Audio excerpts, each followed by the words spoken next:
Saya Nabila. Saya Kesha Aulia. Saya Putri Jenny. Selamat menyaksikan video animasi kami.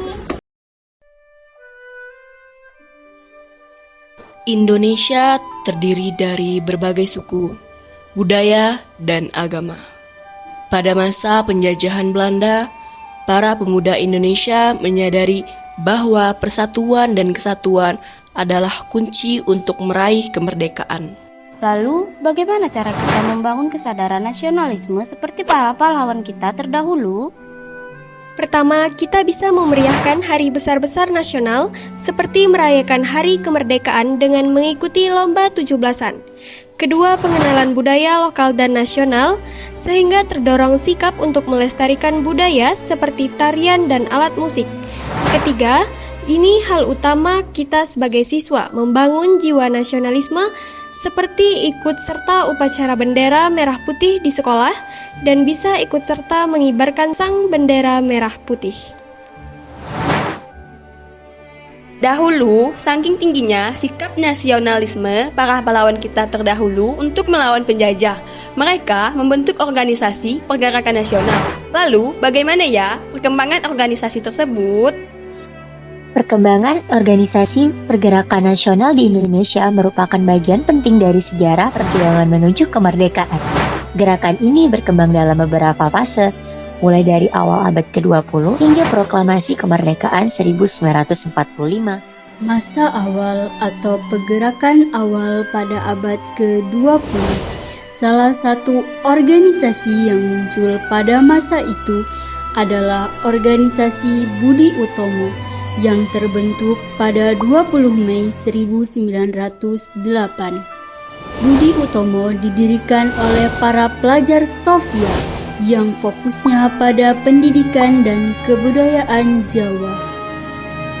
Masa radikal 1920-an mulai muncul organisasi politik dan pada masa ini semangat nasionalisme semakin kuat dan mulai muncul organisasi yang secara terang-terangan menentang penjajahan. Salah satunya yaitu Partai Komunis Indonesia tahun 1920 yang didirikan oleh politikus komunis Belanda Hans Nevelt Samuel. Sayangnya PKI menjadi organisasi pertama yang membawa ideologi kiri dan mereka sempat melakukan pemberontakan dimulai pada bulan November 1926 di Jawa Barat dan kemudian menyebar ke Sumatera Barat pada bulan Maret 1927. Masa moderat tahun 1930-an, strategi baru bekerja sama secara terbatas dengan pemerintah kolonial. Salah satu bentuk organisasinya adalah Partai Indonesia Raya atau Parindra. Didirikan oleh Dr. Soetomo yang bertekad memperjuangkan kesejahteraan rakyat secara bertahap dan legal. Yang terakhir, masa pendudukan Jepang pada tahun 1942 hingga 1945. Organisasi politik dilarang, tetapi Jepang yang membentuk beberapa organisasi semi politik seperti BPUPKI dibentuk pada tanggal 29 April 1945 dan PPKI dibentuk pada tanggal 18 Agustus 1945.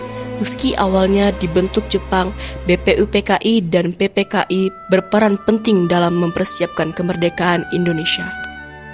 Nah, teman-teman, dalam pergerakan nasional, peristiwa Sumpah Pemuda adalah tonggak penting dalam sejarah pergerakan nasional Indonesia.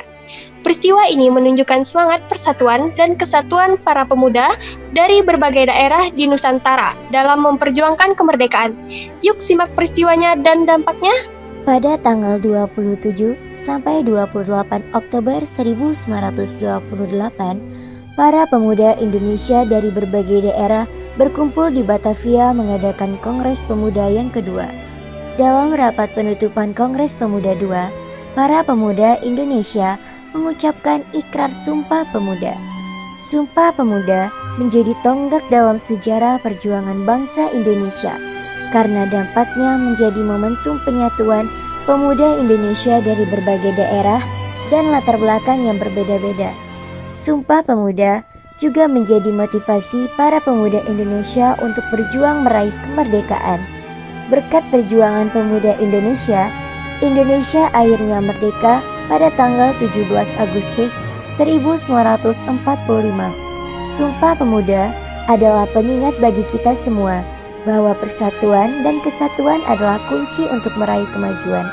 Ayo kita terus menjaga persatuan dan kesatuan bangsa Indonesia.